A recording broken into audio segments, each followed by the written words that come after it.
राम मंदिर चढ़ावा चोरी मामले में एसआईटी का एक्शन जारी है। एसआईटी ने अपनी रिपोर्ट सरकार को सौंप दी है। सूत्रों के मुताबिक एसआईटी ने कुछ कर्मचारियों पर केस दर्ज करने की सिफारिश की है। तो वहीं दान चोरी विवाद के बाद मध्य प्रदेश सरकार ने बड़ा फैसला लिया है। प्रदेश के मंदिरों की दान की व्यवस्था कैशलेस करने की तैयारी है।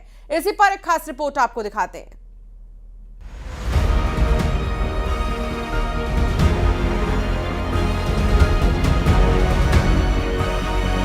राम मंदिर के चढ़ावे को लेकर उठे सवालों के बीच एसआईटी की शुरुआती जांच रिपोर्ट सामने आ गई है।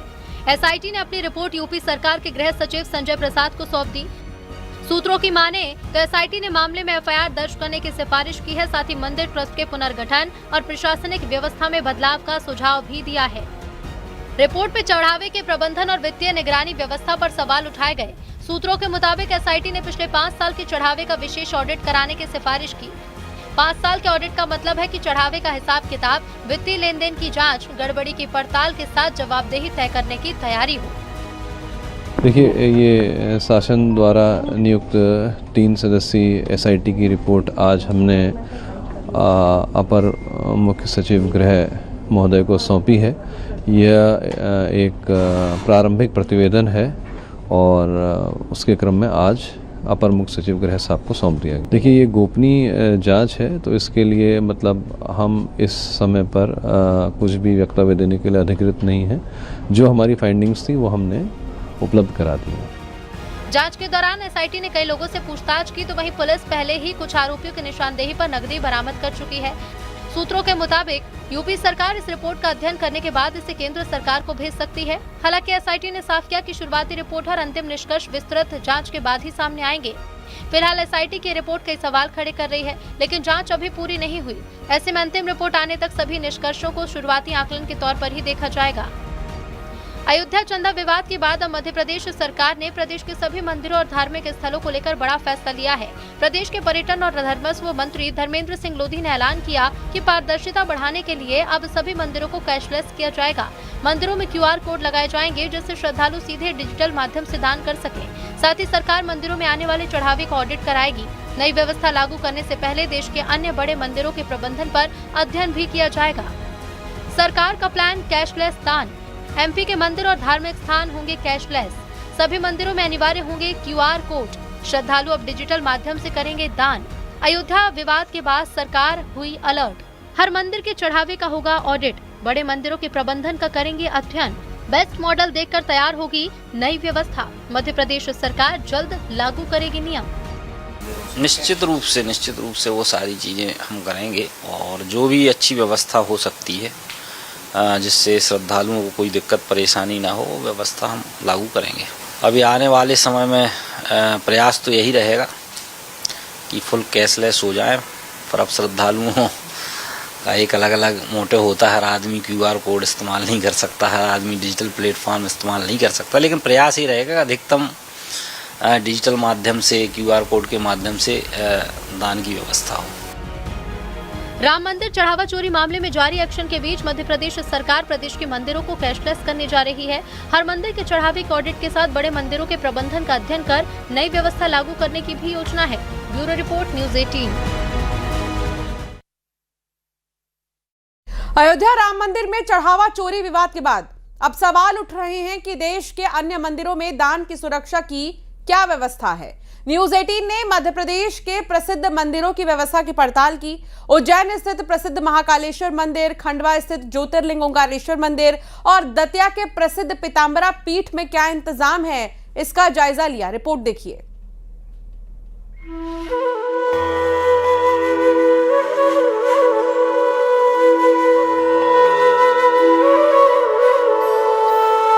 द्वादश ज्योतिर्लिंगों में से एक उज्जैन स्थित भगवान महाकालेश्वर मंदिर, दुनिया भर से यहाँ भक्त आते हैं, भगवान को अपनी आस्था समर्पित करते हैं। मंदिर को करोड़ों का दान प्राप्त होता है, जिसके प्रबंधन के लिए यहाँ पुख्ता व्यवस्था की गई है। महाकाल मंदिर में कितना दान? 2025-26 में 142 करोड़ आए। कैश, ऑनलाइन दान, सोना चांदी, लड्डू प्रसादी, शीघ्र दर्शन से आए, भस्म आरती, शयन और संध्या आरती का पास। महाकाल मंदिर को मिलने वाली दान राशि से विकास और जनसेवा के कार्य होते हैं। मंदिर ट्रस्ट पूरी व्यवस्था को संभालता है। ये ट्रस्ट मंदिर की प्लानिंग, मंदिर में किए जाने वाले विकास कार्य सहित सांस्कृतिक कार्यक्रम की रूपरेखा तैयार करता है। महाकाल मंदिर ट्रस्ट में कौन है? कलेक्टर होते हैं अध्यक्ष, मंदिर प्रशासक, सहायक प्रशासक, जनप्रतिनिधि, महापौर, मंदिर के पुजारी, महानिर्वाणी, अखाड़े के महंत। श्री महाकाल लोक का लोकार्पण 11 अक्टूबर 2022 में हुआ था। पहले मंदिर का क्षेत्रफल 2.82 हेक्टेयर था, जो विस्तारीकरण के बाद 47 हेक्टेयर हो गया। मंदिर को मिलने वाले दान का कई मदों में इस्तेमाल किया जाता है, जिसमें कर्मचारियों की सैलरी से लेकर मंदिर की व्यवस्था शामिल है। महाशिवरात्रि पर्व, सावन माह, नागपंचमी समेत अन्य पर्व पर भी भक्तों को सुविधा देने के लिए खर्च होता है।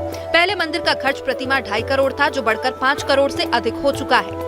दान का इस्तेमाल 306 कर्मचारियों की सैलरी, मंदिर की सुरक्षा, साफ सफाई, निर्माण कार्य, मंदिर का रखरखाव, धर्मशाला, अन्य क्षेत्र, महाकालेश्वर वैदिक शोध संस्था, गौशाला, सांस्कृतिक कार्यक्रम। पहले हर महीने 2.5 करोड़ मंदिर में खर्च था, अब करीब 5 करोड़ से ज्यादा का खर्च है। महाकाल मंदिर में 97 दान पेटियां लगी है, जिसमें श्रद्धालु दान कर रहे हैं। QR कोड के माध्यम से भी श्रद्धालु ऑनलाइन दान करते हैं और दान पेटियों को गणना कक्ष में ले जाया जाता है। इसके बाद निरीक्षक, सहायक प्रशासक, मंदिर के अन्य अधिकारियों की निगरानी में खोला जाता है। दान की गणना की फोटोग्राफी भी कराई जाती है और मंदिर के कर्मचारी दान की गणना के लिए आते हैं, जिन्हें बिना जेब वाले कपड़े पहनने के बाद ही गणना कक्ष में प्रवेश की अनुमति है। मंदिर के अंदर बना हुआ है, जो कि मंदिर की सभी व्यवस्थाओं के ऊपर मुख्य निर्णय लेते हैं, जिसके अध्यक्ष कलेक्टर महोदय होते हैं और साथ में एक एडमिनिस्ट्रेटर भी उसमें नियुक्त होते हैं और कुछ पदेन अधिकारी भी होते हैं। ये सर किन किन जो दान आता है मंदिर में, तो उनको किन किन मदों में इस्तेमाल किया जाता है? जी, इसका उपयोग मंदिर में निर्माण कार्य और श्रद्धालुओं को दी जाने वाली सुविधाओं में मुख्यतः उपयोग किया जाता है। तो क्या क्या कुछ सुविधाएं एक दो अगर कुछ बता सकते? सर, जैसे मंदिर द्वारा संचालित अन्न क्षेत्र हो गया, इसके अतिरिक्त लड्डू यूनिट हो गई, और मंदिर में कई अन्य सुविधाएं भी हैं, जैसे कि IT शाखा द्वारा दी जाने वाली सुविधाएं, ऑनलाइन पोर्टल हो गया, और मंदिर में दी जाने वाले अन्य सुविधाएं जैसे पेयजल के लिए जो पैसा लगता है या अन्य इंफ्रास्ट्रक्चर, इन सब में जो उपयोग होता है वो मंदिर में आने वाले दान के माध्यम से ही संचालित की जाती है। खंडवा में नर्मदा तट पर स्थित पवित्र ज्योतिर्लिंग ओमकारेश्वर मंदिर में हर साल करोड़ों रुपए का दान चढ़ता है। इस दान राशि के प्रबंधन के लिए यहाँ एक ट्रस्ट बनाया गया है। ये ट्रस्ट पूरी व्यवस्था को देखता है और मंदिर में चढ़ने वाला दान का पूरा हिसाब रखा जाता है। ओमकारेश्वर मंदिर में क्या व्यवस्था? दान राशि के प्रबंधन के लिए ट्रस्ट, दान का रखा जाता है पूरा हिसाब, मजिस्ट्रेट की मौजूदगी में दान की गिनती और दान की गिनती की वीडियोग्राफी। श्रद्धालुओं को दी जाती है दान की रसीद, मांगने पर प्रमाण पत्र भी दिया जाता है। सालाना बजट करीब 15 से 20 करोड़ रुपए। मंदिर ट्रस्ट में कुल 7 ट्रस्टी होते हैं। प्रशासन और ट्रस्ट मिलकर मंदिर की वित्तीय व्यवस्था संभालते हैं। ओमकारेश्वर मंदिर में ट्रस्ट कौन?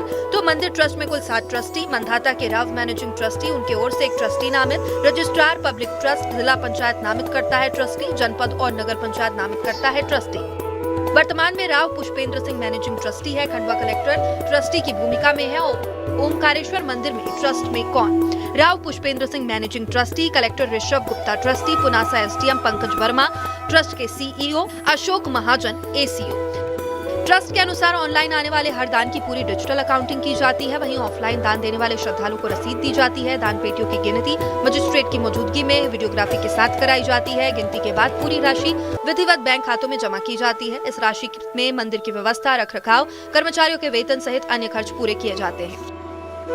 यदि हम ओमकारेश्वर मंदिर की बात करें तो हमारा एक ट्रस्ट फॉर्म्ड है, जहां पर मुख्य ट्रस्टी होते हैं, उनके द्वारा एक नॉमिनेट किया जाता है ट्रस्टी, साथ में हमारे SDM साहब CEO के रूप में होते हैं।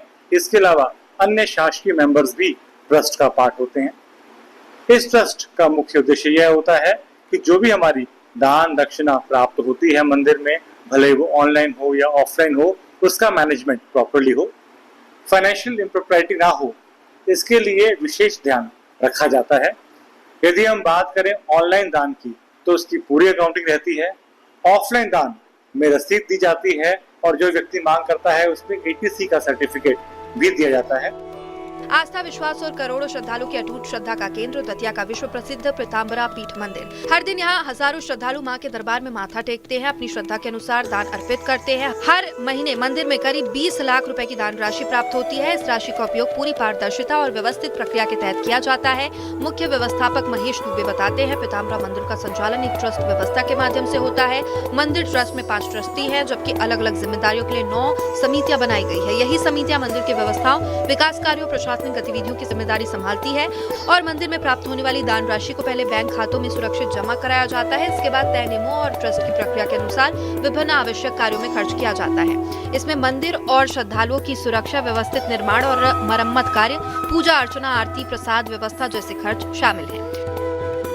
पीताम्बरा पीठ एक समितियों के माध्यम से, उप समितियों के माध्यम से और श्रम ट्रस्ट की बैठकों के माध्यम से जो प्रस्ताव पारित होते हैं उनका पालन किया जाता है और इस माध्यम से ही कार्य होता है। पीताम्बरा मंदिर में काफ़ी सारे चढ़ावा भी आता है, चढ़ोतरी आती है, तो वो पैसा जो आता है किन किन मदों में अपन खर्च करते हैं? जहाँ तक पैसे का सवाल है, सभी मदों में होता है, चाहे आरती में हो, घी में हो, निर्माण कार्य में हो, लोगों का वेतन हो, सुरक्षा में हो, सभी मदों में खर्च होता है जो सामान्य रूप से सभी मंदिरों में होता है। उसी मंदिर को मिलने वाली दान श्रद्धालुओं की आस्था होती है। इस आस्था को पवित्र रखा जाए, इसलिए मध्य प्रदेश के प्रसिद्ध मंदिरों में पूरी व्यवस्था है। मंदिरों को मिलने वाले दान में कोई हेरफेर न हो, इसके लिए ट्रस्ट की व्यवस्था बनाई गई है। उज्जैन से अजय पटवा, खंडवा से अमित जायसवाल, दतिया से राजीव मिश्रा की रिपोर्ट, न्यूज़ 18।